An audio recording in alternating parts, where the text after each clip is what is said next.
Uno de los grandes privilegios que el Señor nos concede a los creyentes, obviamente, es unirnos a Cristo y a su pueblo en el momento de la conversión.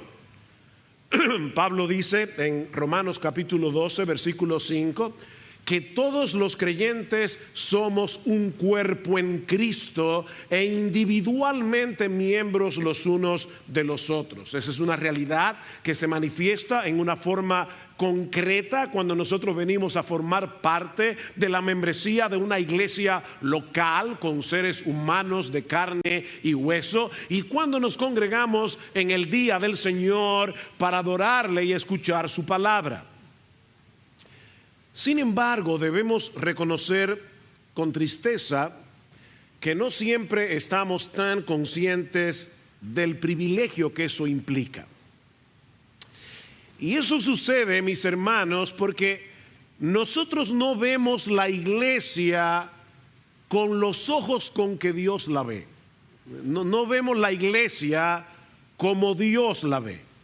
De hecho, muchas personas que profesan ser cristianos perciben la iglesia no como una bendición, sino como un estorbo.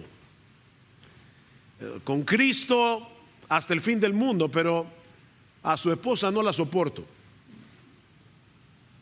Y lamentablemente otra vez, la experiencia que muchos cristianos han tenido en algunas iglesias confirman esos prejuicios, corroboran esos prejuicios. Pero, mis hermanos, nuestra perspectiva de la iglesia no debe ser determinada por nuestra experiencia, sino por lo que Dios nos ha revelado en su palabra. La iglesia se encuentra en el centro mismo del corazón de Dios, en el centro mismo de los planes redentores de Dios, como yo espero mostrar en esta mañana al iniciar esta serie en la primera carta de Pablo a los tesalonicenses. Esta es una carta que nos permite ver la iglesia a través del corazón del apóstol Pablo. Pero lo que es 1000 veces más importante, nos permite ver la iglesia a través del corazón de Dios. La iglesia es el Israel del nuevo pacto. La iglesia es la niña de los ojos de Dios. Saulo, Saulo, ¿por qué me persigues?, le dice el Señor a Pablo en su camino a Damasco. Pablo no estaba persiguiendo directamente a Jesús, pero perseguir a la iglesia, atacar a la iglesia, hacerle daño a la iglesia, es perseguir a Cristo mismo. Pablo, ¿por qué me persigues? Maridos, amad a vuestras mujeres. ¿Cómo? ¿Cuál es el patrón? Como Cristo amó a la iglesia y se entregó a sí mismo por ella. La iglesia es supremamente importante para Dios y debe serlo para nosotros. Y al estudiar primera a los tesalonicenses, nosotros veremos cómo se manifiesta eso en una forma concreta. Porque una cosa es que yo diga, sí, para mí la iglesia es importante, pero ¿qué significa eso? Al mismo tiempo, esta es una carta que alimenta nuestra esperanza y nos impulsa hacia la santidad al recordarnos la segunda venida de Cristo en cada capítulo de la carta. Primera a Tesalonicenses tiene 5 capítulos y yo espero que la mayoría de ustedes la leyeron completa antes de venir hoy aquí. Se lee en minutos. Y en cada uno de esos capítulos se menciona la segunda venida en gloria de nuestro Señor Jesucristo. Y al mismo tiempo Pablo nos muestra cómo nosotros debemos vivir aquí y ahora a la luz de esa realidad. Cristo viene en medio de un mundo hostil a nuestra fe. Esta es una carta en la que aprendemos lo que implica ser cristiano cuando todo a nuestro alrededor parece estar en contra de lo que creemos y de lo que practicamos como cristianos. Por eso alguien dijo una vez, hablando de la mediocridad en el cristianismo, que pocas cosas pueden ser mejores para tratar esta enfermedad que una dosis masiva de primera a los tesalonicenses tomadas diariamente. Y lo que nosotros vamos a estar haciendo en estos próximos meses es seguir esa prescripción médica. queremos una dosis masiva de primera a los tesalonicenses. Es con esa expectativa que nosotros iniciamos el estudio de esta carta en esta mañana. Pero antes de pasar a considerar su contenido, nosotros debemos darle un vistazo al establecimiento de esta iglesia en Tesalónica en la soberana voluntad de Dios. Y ustedes van a ver que al entender cómo se fundó esta iglesia, ya nosotros tenemos la mitad del camino recorrido para entender la carta.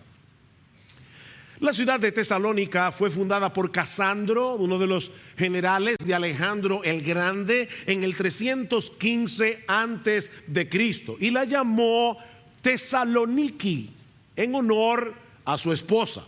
No todas las mujeres tienen, ¿verdad?, la oportunidad de que sus esposos les regalen una ciudad y le pongan su nombre. Yo no sé cómo era ese matrimonio, pero me llamó la atención. Tesaloniki era hija del rey Felipe II de Macedonia, hermana de Alejandro el Grande. Tesalónica se encontraba en un lugar muy estratégico, ya que era el mejor puerto natural de la región, y estaba ubicada sobre la vía Ignacia, una de las carreteras más importantes construida por los romanos, con una longitud de 1120 kilómetros. De manera que Tesalónica era de fácil acceso, tanto por mar como por tierra. En el 46, antes de Cristo, durante la dominación romana, Tesalónica vino a ser la capital de toda Macedonia, con una población de 200,000 habitantes. Tesalónica era el Nueva York de Macedonia. Era una típica ciudad portuaria, con una intensa actividad comercial, lo que atrajo a muchos judíos, una confusa mezcla de religiones y una rampante inmoralidad. Los romanos también le habían concedido autonomía política, y vamos a ver cómo eso impacta a la historia que vamos a ver en esta mañana. Autonomía política para lidiar con los asuntos relacionados con el gobierno de la ciudad. Ahora, lo más importante que nosotros podemos decir acerca de Tesalónica es que Dios había decretado fundar allí una iglesia. Eso es lo más importante. Hace unos años, Gloria y yo estuvimos en un sitio muy hermoso de Argentina, precioso, uno de los lugares que yo pudiera pensar, esto es lo que más se parece al paraíso aquí en la tierra, que yo haya visto. Pero ese domingo adoramos en una iglesita de madera, bien pobre, con unas 15 personas. Y yo le decía a Gloria, ¿sabes qué? Este lugar es el más hermoso que nosotros hemos visto aquí. Porque aquí mora la gloria de Dios. Aquí está la gloria de Dios. Y es interesante, muy interesante, la manera como Dios llevó a cabo su plan de establecer una iglesia en Tesalónica durante el segundo viaje misionero del apóstol Pablo en los años 50, 51 después de Cristo. Ahora Pablo está viajando con Silas, ya no más con Bernabé, y luego Timoteo también se unió al equipo misionero. Y tal parece que Pablo tenía en mente seguir estableciendo iglesias en Asia Menor, lo que hoy es Turquía, pero Dios tenía otra agenda. Dice en Hechos capítulo 16, versículo 6, que pasaron por la región de Frigia y Galacia, escuchen esto, habiendo sido impedidos por el Espíritu Santo de hablar la palabra en Asia.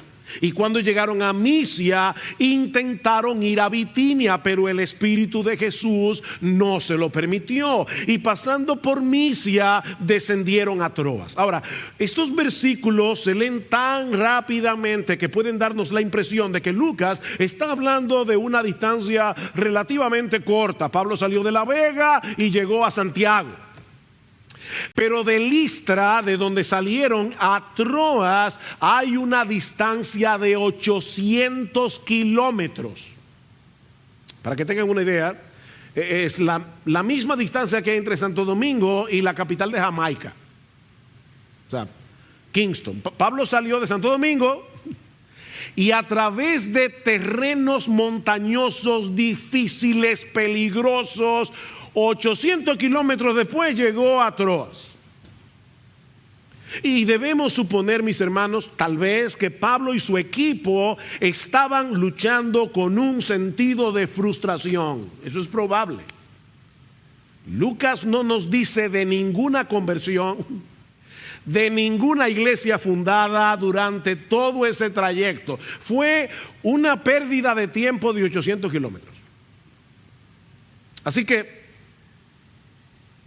parecía como si de repente Dios hubiera dejado de actuar, excepto para decir que no. La única manifestación de la presencia de Dios durante esos 800 kilómetros fue que Dios le dijo que no, que no, que no.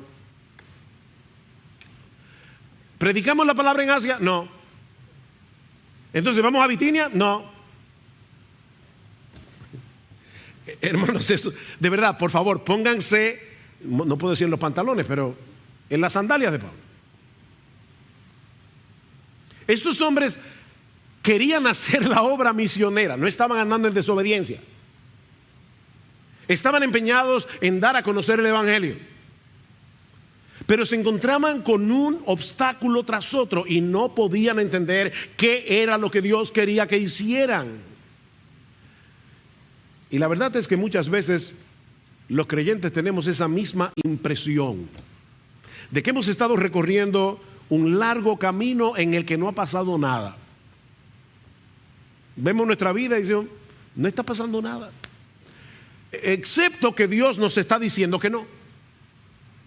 Pero mis hermanos, el hecho de que no seamos capaces de percibir la obra de Dios no quiere decir que Él no está obrando.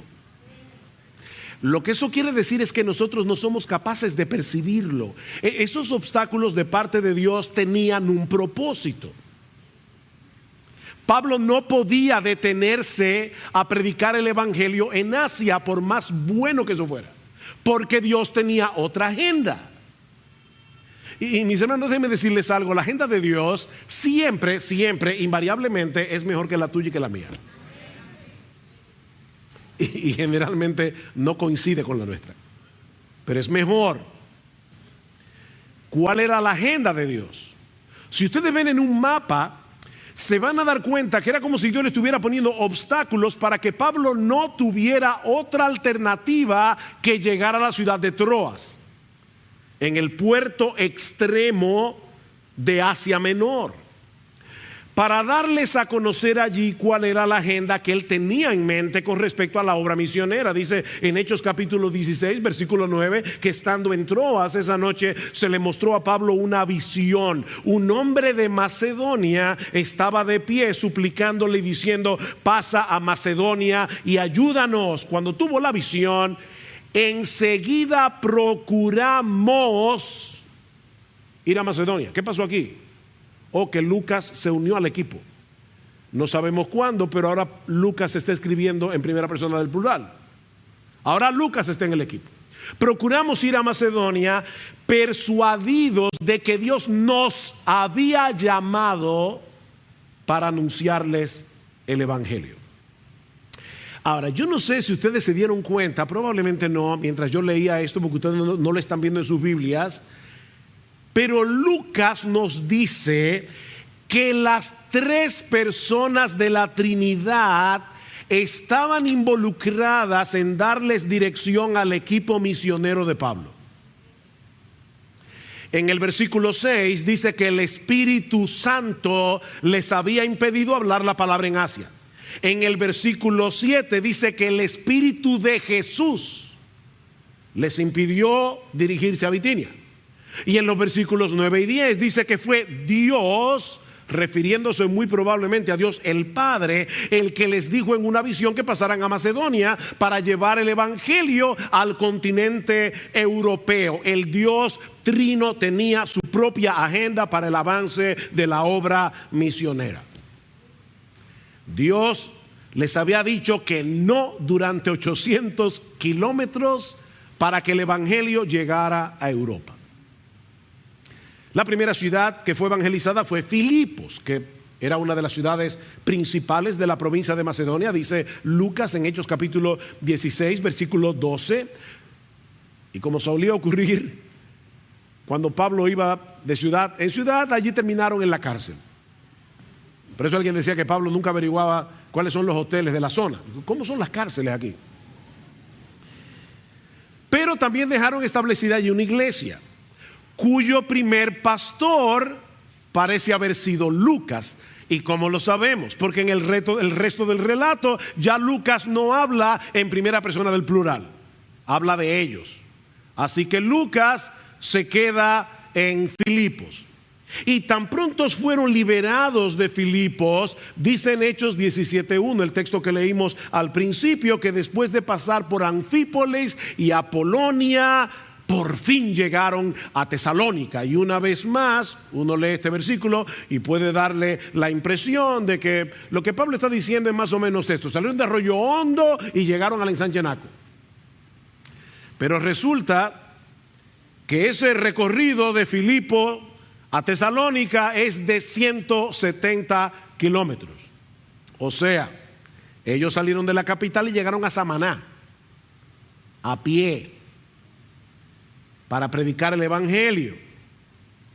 ¿Se dan cuenta, mis hermanos, del corazón misionero de Pablo y de Silas y de Timoteo? Ya llevan 1000 kilómetros. Ahora, ¿es que no había pecadores en Anfípolis o en Apolonia? Por supuesto que había pecadores allí, pero el Dios soberano estaba moviendo a Pablo y a su equipo para que llevaran el evangelio a la ciudad de Tesalónica. ¿Y saben por qué? Porque eso era lo que Dios había decretado desde antes de la fundación del mundo. Escuchen lo que dice Pablo cuando le escribe su primera carta en el capítulo 1. Dice: porque conocemos, hermanos amados de Dios, vuestra elección, pues nuestro evangelio no llegó a vosotros en palabras solamente, sino también en poder, en el Espíritu Santo y en plena certidumbre. Dios los amó, dice Pablo, Dios los eligió para salvación, y fue por eso que nuestro evangelio fue tan eficaz, vino con poder. Fue por causa de ese amor electivo, de ese amor soberano de Dios, que el Espíritu Santo aplicó con poder la palabra predicada en sus corazones. Y en la segunda carta Pablo les dice: pero nosotros siempre tenemos que dar gracias a Dios por vosotros, hermanos amados por el Señor, porque Dios os ha escogido desde el principio para salvación, mediante la santificación del Espíritu y la fe en la verdad. He aquí la explicación teológica de por qué Pablo le había dicho no, no, no, no, no, hasta llevarlo a Tesalónica. Desde que Pablo y Silas salieron de Listra, llevando consigo a Timoteo, Dios había estado moviendo las cosas por medio de su providencia para que el evangelio llegara a Tesalónica. ¿Y saben qué, mis hermanos? Y esto de verdad que me rompe la cabeza y llena de gozo mi corazón. Nosotros podemos decir lo mismo de cualquier iglesia verdadera en todo el mundo. La iglesia, mis hermanos, se encuentra en el centro de los decretos de Dios, y toda la historia se mueve en función de la iglesia. El problema es que muchas veces nosotros estudiamos la historia con ojos seculares y perdemos de vista lo que Dios está haciendo en el mundo para el avance de su reino. Pensemos por un momento en nuestra propia historia como nación. Son muchos los elementos que se conjugaron para que hoy exista la República Dominicana. Piensen en la llegada de los españoles, la España boba, la independencia, los trinitarios, todos esos elementos que tú y yo estudiamos en la escuela. Y finalmente nace la República Dominicana. Y aunque la Iglesia Católica hizo lo posible y lo imposible para mantener el monopolio religioso en la Hispaniola, en esta isla, incluyendo la quema de 300 ejemplares de la Reina Valera en el 1600, la Reina Valera se imprimió, se publicó por primera vez en 1564, y unos pocos años más tarde 300 ejemplares llegaron a la República Dominicana, bueno, a la Española, no era la República Dominicana, era la colonia. 300 ejemplares de la Reina Valera acabada de publicar fueron quemadas en la plaza pública de Santo Domingo. Pero ¿saben qué? Ni aún así pudieron impedir que el evangelio llegara a esta isla. No lo pudieron impedir. Dios movió los hilos de la historia para que este país existiera y para que el evangelio llegara a nosotros y para que miles y miles reconocieran a Jesús como Rey y Señor de sus vidas, de modo que muchas iglesias locales fueran establecidas en la República Dominicana, y ahí está Iglesia Bíblica del Señor Jesucristo. ¡Wow! Déjame hacerte una pregunta. ¿Alguna vez tú has pensado en tu iglesia de esa manera?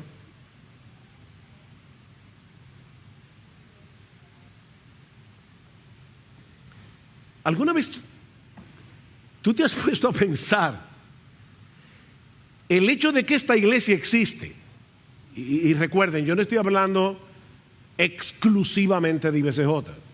Gracias al Señor, en República Dominicana hay muchas buenas iglesias donde el evangelio es predicado. Estoy tomando esta iglesia como un ejemplo. ¿Alguna vez tú has pensado en el hecho de que esta iglesia existe? Porque desde antes de la fundación del mundo, Dios determinó, Dios decretó que existiera la República Dominicana, que muchos fueran salvos y que en algún punto de la historia se unieran a esta iglesia local. Lo mismo que a muchas otras iglesias donde el evangelio es predicado.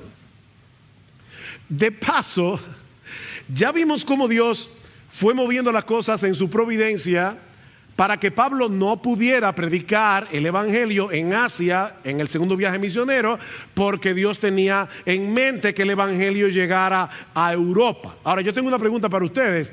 ¿Quiénes fueron los que trajeron el evangelio a la República Dominicana? Los descendientes de esos europeos. Y obviamente yo no me estoy refiriendo a los colonizadores. Yo me estoy refiriendo a los misioneros que llegaron a República Dominicana desde Inglaterra, desde Canadá y desde Estados Unidos en el siglo XIX. ¿Saben de dónde eran? De Europa. Eran descendientes de europeos. Pastor, usted sí se fue lejos, porque, óyeme, de Pablo a la República Dominicana en el siglo XIX es un trecho largo. En la mente tuya, pero no en la de Dios. Porque para Él 1000 años son como un día. Mis hermanos, Dios tiene todos los hilos, todas las conexiones, Él la tiene en su mente. Así que una de las razones por las que el evangelio llegó a Europa es para que IBCJ existiera. Ay, pastor, ahora sí se fue. No, yo no me estoy yendo lejos, hermano. Simplemente estoy tratando de ver lo que Dios está haciendo en su providencia. Porque nada se escapa a su gobierno soberano. Y obviamente para que la IBI, la IVO, y Fundamento Bíblico, la Iglesia Reformada de Santiago, y si sigo, no acabo, existieran.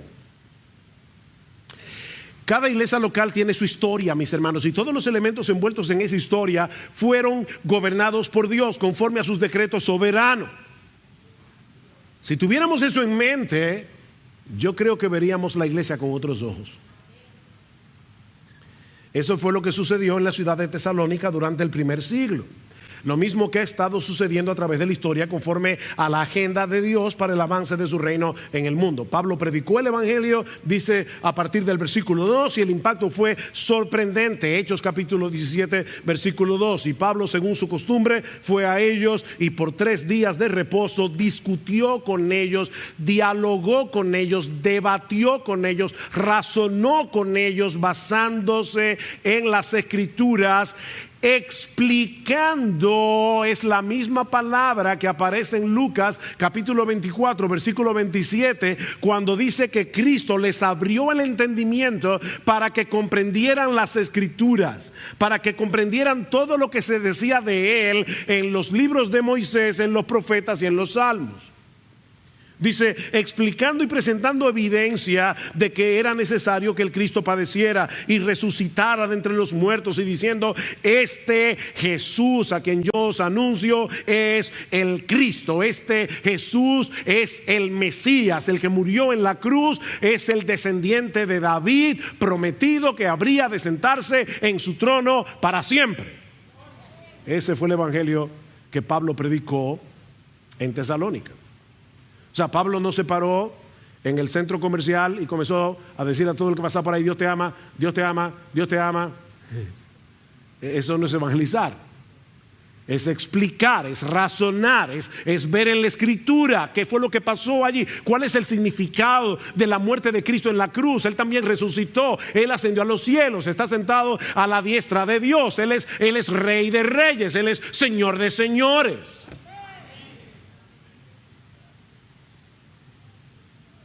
¿Y qué pasó? Que nació una iglesia. Dice en el versículo 4 que estos nuevos creyentes se unieron a Pablo y a Silas. Y este es un verbo que solo aparece aquí en todo el Nuevo Testamento. Transmite la idea de apegarse. Ellos se apegaron a los misioneros. Estos hombres y mujeres vinieron a ser parte de esa comunidad de creyentes que luego vendría a ser la iglesia en Tesalónica. Dice, algunos de ellos creyeron y se unieron a Pablo y a Silas, juntamente con una gran multitud de griegos temerosos de Dios y muchas de las mujeres principales. Es decir, estas mujeres estaban casadas con autoridades políticas de Tesalónica. Eran mujeres de dinero, eran mujeres de influencia, temerosas de Dios. Es decir, aunque no eran judías, ellas habían abrazado a Jehová, el Dios de los judíos, y asistían a la sinagoga. Yo sé que ahora voy a especular, pero el punto es este. Ahora de repente estas mujeres dejaron de ofrendar en la sinagoga, y eso causó un problema. ¿Qué dice en el versículo 5? Pero los judíos, llenos de envidia. ¿Ven el problema? La envidia. Se nos están yendo para la otra iglesia. O sea, estos hombres obviamente no tenían una mentalidad de reino. El problema de ellos era su pequeño reino. Se llenaron de envidia, de tal manera que llevaron a algunos hombres malvados por la plaza pública, organizaron una turba y alborotaron a la ciudad, y asaltando la casa de Jasón procuraban sacarlos al pueblo. Al no encontrarlos, arrastraron a Jasón y a algunos de los hermanos ante las autoridades de la ciudad, gritando, estos que han trastornado el mundo han venido acá también, y Jasón los ha recibido, y todos ellos actúan contra los decretos del César, diciendo que hay otro rey, Jesús. Ellos captaron el mensaje. Mis hermanos, cuando el rey Jesús llega a una ciudad, ocurre una de dos cosas. O algunos se rinden ante su autoridad, o algunos se rebelan contra su autoridad. Hay personas que me preguntan cuando yo les predico, ¿y yo voy a tener que dejar a mis amigos cuando yo me convierta? No, no te preocupes, ellos te van a dejar a ti. Es lo que pasa la mayoría de las veces. Yo recuerdo, yo tuve un amigo durante toda mi adolescencia, éramos uña y carne, mi mamá decía, ustedes ya hasta se parecen físicamente. Literalmente yo salía con ese amigo todos los días, o sea, desde que yo me mudé en esa casa a los 10 años de edad hasta que yo me convertí casi a los 17, yo salí con ese amigo todos los días por 7 años. Yo me convierto y claro, lo primero que hago es predicarle el evangelio en la galería de mi casa, y me acuerdo como hoy. No bien yo comencé a hablar cuando me paró en seco y me dijo, óyeme una cosa, si tú dejaste que a ti te lavaran el cerebro, yo no voy a permitir que tú me lo laves a mí. Así que nos vemos. Se fue de mi casa, nunca más lo volví a ver hasta el día de hoy.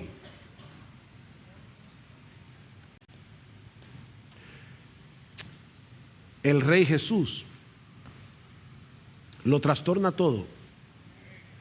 Obviamente estos judíos pretendían presentar a los misioneros como sediciosos, como causantes de disturbios. De hecho, la palabra que usan allí es revolución. Estos hombres vinieron aquí a crear una revolución porque están anunciando a otro rey que no es el César. Pero lo cierto es, mis hermanos, que el Rey Jesús no deja las cosas como las encuentra. Estos judíos captaron perfectamente que ese Jesús al que Pablo predicaba no era únicamente un Salvador que perdona pecados. Él es un rey que tiene pleno derecho sobre toda nuestra vida. El evangelio es una amenaza. Es una amenaza contra los poderes de este mundo. ¿Por qué ustedes creen que hay tanto empeño en terminar con el cristianismo? ¿Por qué la ONU, la OEA, por qué todos esos organismos internacionales tienen un problema con la iglesia? Porque nosotros somos una amenaza, porque ellos tienen su agenda. Nosotros no tenemos la nuestra, no tenemos la de Él, el Rey Jesús. Ese es el problema. Es un asunto de dos reinos aquí. Convertirse a Cristo, mi amigo, óyeme bien, convertirse a Cristo es mucho, mucho, mucho más que aceptarlo como Salvador. Es una entrega voluntaria de todo lo que somos. Es rendirnos ante Él, ante su autoridad como Rey de reyes, como Señor de señores, para hacer su voluntad y no la nuestra. Eso es convertirse. Mira, mi amigo, si Cristo no es tu Rey, tampoco es tu Salvador. Es así de simple. Si Él no es tu Rey, no es tu Salvador, porque no se puede tener una cosa sin la otra. Obviamente eso no quiere decir que los creyentes viven una vida de perfecta obediencia, porque eso no será posible mientras el pecado more en nosotros. Pero sí quiere decir que el creyente desea hacer su voluntad.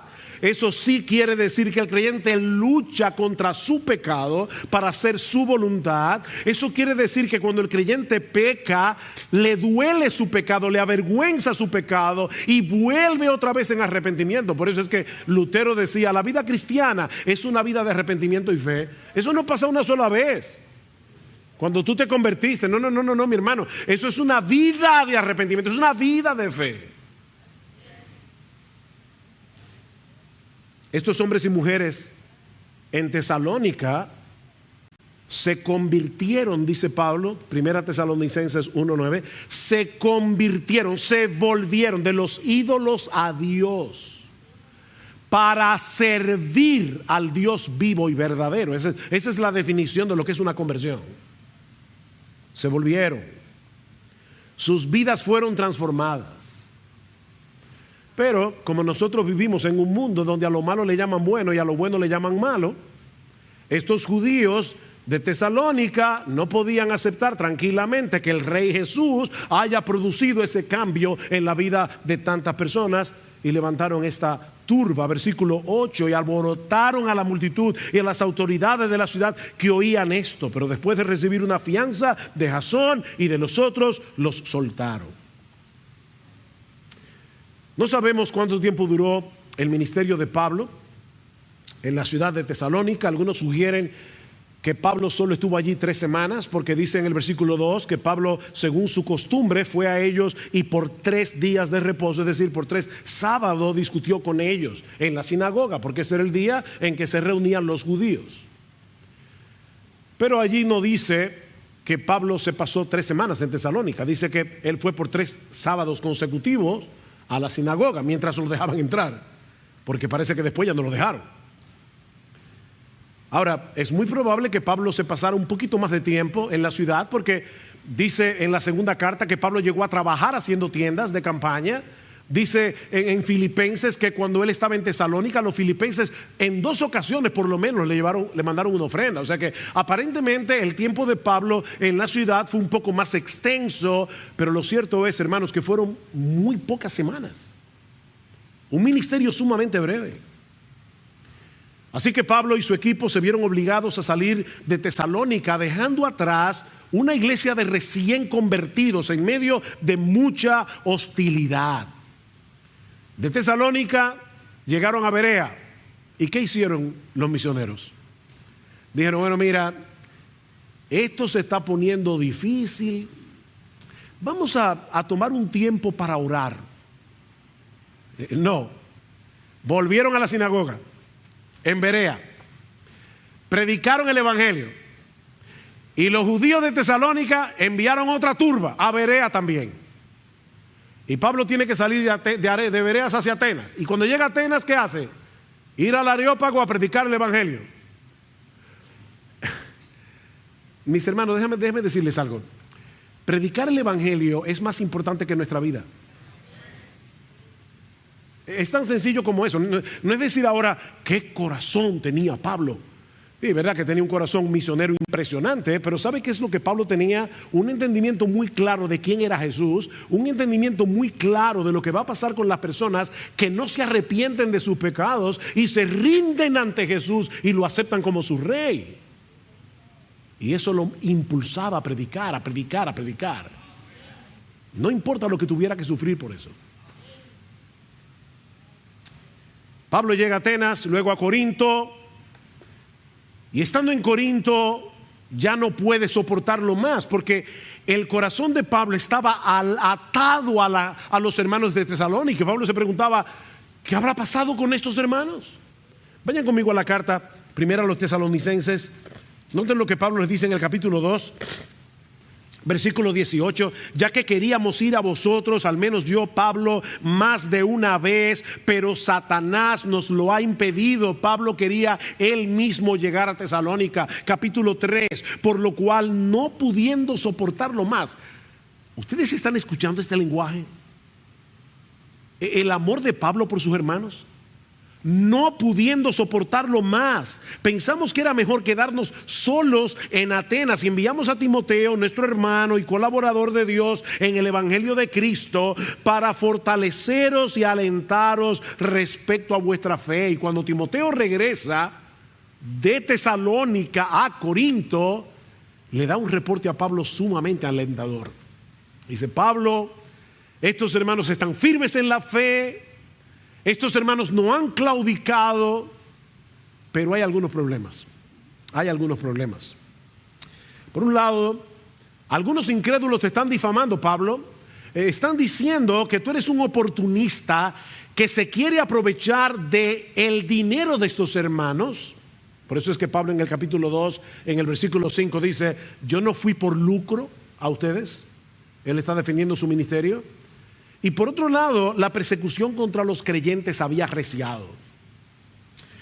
Timoteo también le dice que algunos hermanos estaban confusos con respecto a la segunda venida de Cristo. Se preguntaban: ¿y qué va a pasar si Cristo viene con aquellos que ya murieron? Ellos no van a participar de este evento, y Pablo tiene que corregir este problema. Otros estaban tan seguros de la venida de Cristo que dejaron de trabajar.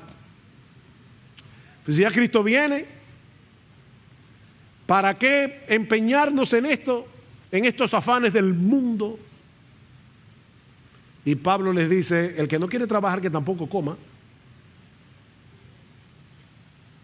Y en medio de todo esto, el ambiente de inmoralidad que rodeaba a estos hermanos continuaba siendo un peligro. creyentes que recién habían abandonado el paganismo. Y es por eso que Pablo decide escribirles una carta y luego otra, en la que primero manifiesta su gratitud a Dios por la obra que estaba haciendo en ellos, les reitera su amor, su preocupación por ellos y los exhorta a mantenerse firmes en la fe, vivir en santidad, alimentándose de la esperanza de la segunda venida de Cristo. Ahora, por encima de la iniciativa de Pablo y del corazón pastoral de Pablo, el Espíritu Santo fue el que lo movió a escribir esta carta inspirada para beneficio de la iglesia de Cristo a través de todas las épocas. Porque lo que esta iglesia necesitaba en el primer siglo son las mismas cosas que nosotros necesitamos hoy: ánimo, instrucción, exhortación, esperanza. ¿Por qué estamos estudiando esta carta? ¿Por qué vamos a comenzar a estudiar esta carta? Porque tú y yo necesitamos lo mismo que ellos necesitaban. El mismo Dios que había estado moviendo las cosas para que Pablo y su equipo misionero llevaran el evangelio a Tesalónica es el que le había dado ese corazón a Pablo para amar entrañablemente esta iglesia, preocuparse por ella y escribirle esta carta. Dios está interesado en el fortalecimiento de su iglesia. Lo que nos lleva de la mano a nuestro segundo encabezado, que veremos más brevemente. Ya vimos que esta iglesia ha sido establecida por la voluntad soberana del Trino Dios. Pero vemos también al inicio de la primera carta de Pablo, yo les pido que vayan ahora a primera a los tesalonicenses, que lo que hace que una iglesia sea una iglesia y pueda crecer, madurar, es la relación vital que esa iglesia tiene con el Dios Trino. O sea, fíjense, ya vimos que el Dios Trino tenía en su agenda establecer una iglesia en Tesalónica. Lo que estamos diciendo ahora es que esta iglesia que había nacido en Tesalónica estaba enraizada en el Dios Trino. Vean lo que dice 1 Tesalonicenses 1:1. Pablo, Silvano, que es Silas, es el diminutivo, Pablo, Silvano y Timoteo, a la iglesia de los tesalonicenses en Dios Padre y en el Señor Jesucristo. Gracia a vosotros y paz. Obviamente, no tenemos todo el tiempo que necesitamos para considerar ampliamente cada elemento de esta salutación. Así que por ahora, ya luego veremos un poquito más, pero por ahora solo quiero concentrarme en la forma como Pablo describe a los destinatarios de esta carta. A la iglesia de los tesalonicenses, en Dios Padre y en el Señor Jesucristo. Estos hermanos eran más que un grupo de creyentes que se reunían de vez en cuando para estudiar la Biblia, para cantar alabanzas. Ellos eran una iglesia, ¿ven? Y esta palabra significa una asamblea que ha sido debidamente convocada con un propósito.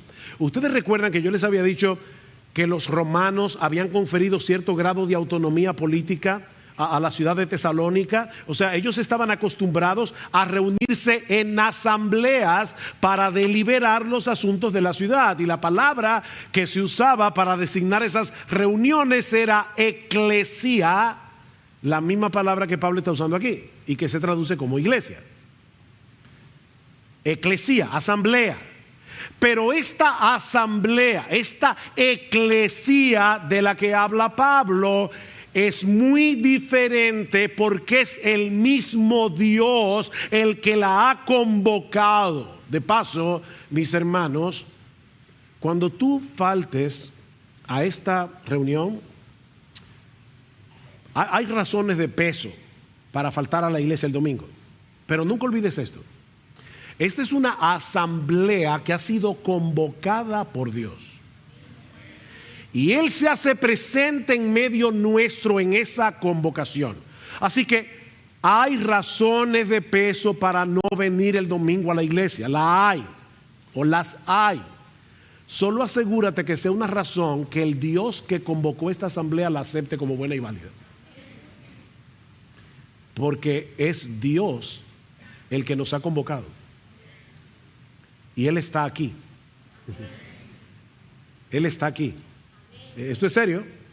Así que esta asamblea es diferente. Primero porque es Dios el que la ha convocado para estar en una íntima y vital comunión con Él. Esta iglesia, dice Pablo, se encuentra en Dios Padre y en el Señor Jesucristo. Es como un árbol plantado en el Dios Trino. La iglesia es un árbol plantado en el Dios Trino.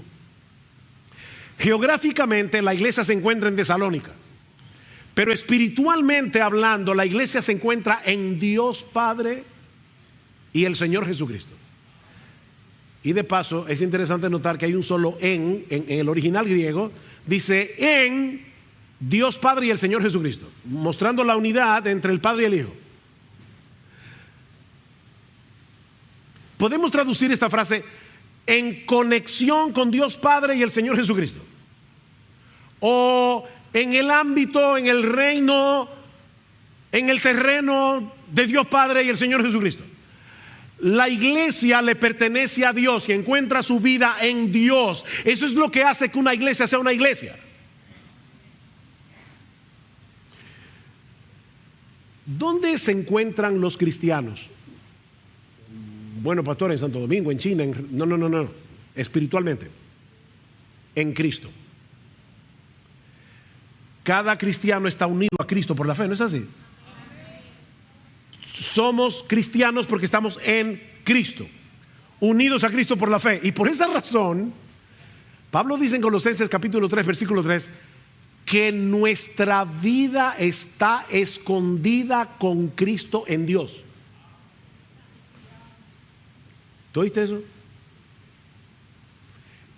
Nuestra vida está escondida con Cristo en Dios.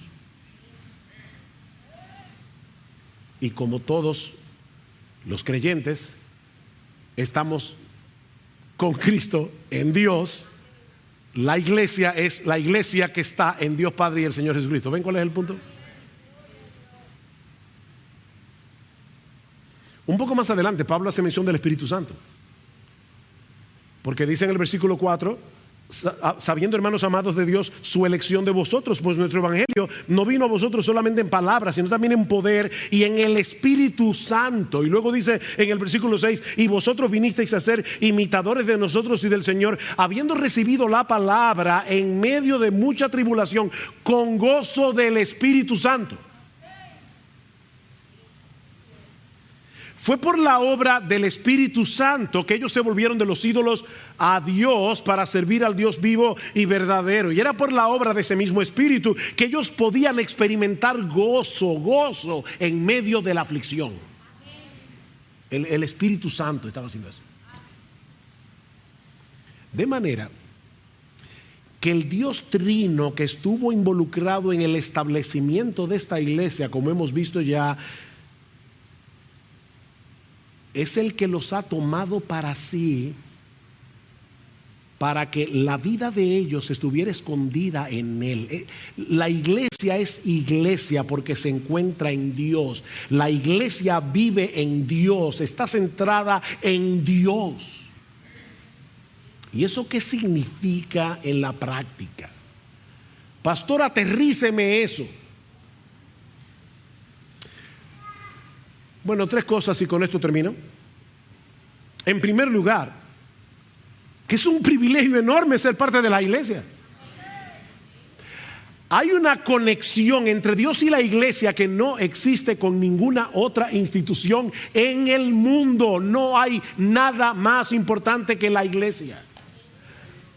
Pablo quiere que estos hermanos, despreciados por el mundo, tratados con hostilidad por los incrédulos, Pablo quiere que estos hermanos aprecien el privilegio que el Señor les había dado de ser parte de una asamblea tan especial. Ellos no eran dignos de lástima. Mira, mi hermano y mi hermana, yo no sé por lo que tú estás pasando en el día de hoy. Y yo sé que los cristianos sufren y son despreciados de una forma u otra. Pero no somos dignos de lástima. No, nosotros somos miembros de la familia de Dios. ¿Tú quieres un poco más? Nosotros pertenecemos a la iglesia del Dios vivo y verdadero. Y ese es un privilegio que ningún desprecio de este mundo puede opacar. Por otra parte, esto también significa, en segundo lugar, que un verdadero creyente, un miembro del cuerpo de Cristo, no se puede perder. Porque nuestra vida está escondida con Cristo en Dios. ¿Cómo se puede perder un cristiano, un verdadero cristiano? ¿Qué dice Jesús en Juan 10? Mis ovejas oyen mi voz y yo las conozco y me siguen y yo les doy vida eterna y no perecerán jamás. Nadie las arrebatará de mi mano. Mi Padre que me las dio es mayor que todos y nadie las puede arrebatar de la mano de mi Padre. Yo y el Padre uno somos. Ven, la iglesia de los tesalonicenses en Dios Padre y el Señor Jesucristo, porque yo y el Padre somos uno. Es imposible, totalmente imposible, que un verdadero creyente se pierda y termine en el infierno, porque el Padre y el Hijo nos han abrazado a su corazón para que nunca nos apartemos de él. No eres tú el que está agarrando la mano de Dios. No, son el Padre y el Hijo que te tienen agarrado a ti.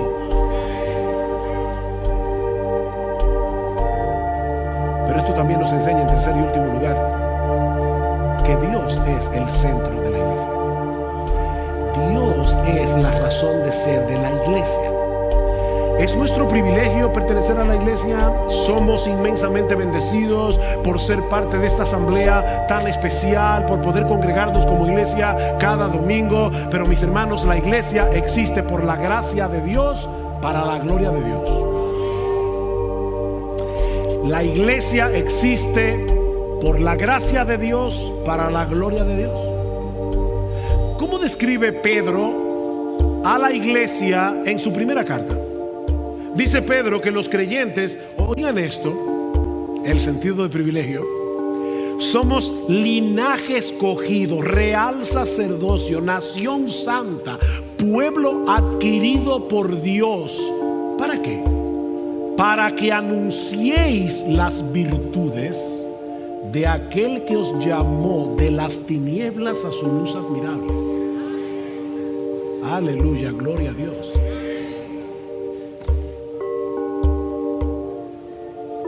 Miren, mantengamos al Dios en el centro de la vida y ministerio de esta iglesia por medio de la centralidad de la palabra, por medio de la centralidad de la adoración, por medio de la centralidad del evangelismo. Nosotros evangelizamos porque hay personas allá afuera que no conocen a Dios, y como no conocen a Dios no pueden adorar a Dios, y Dios está buscando adoradores que le adoren en espíritu y en verdad.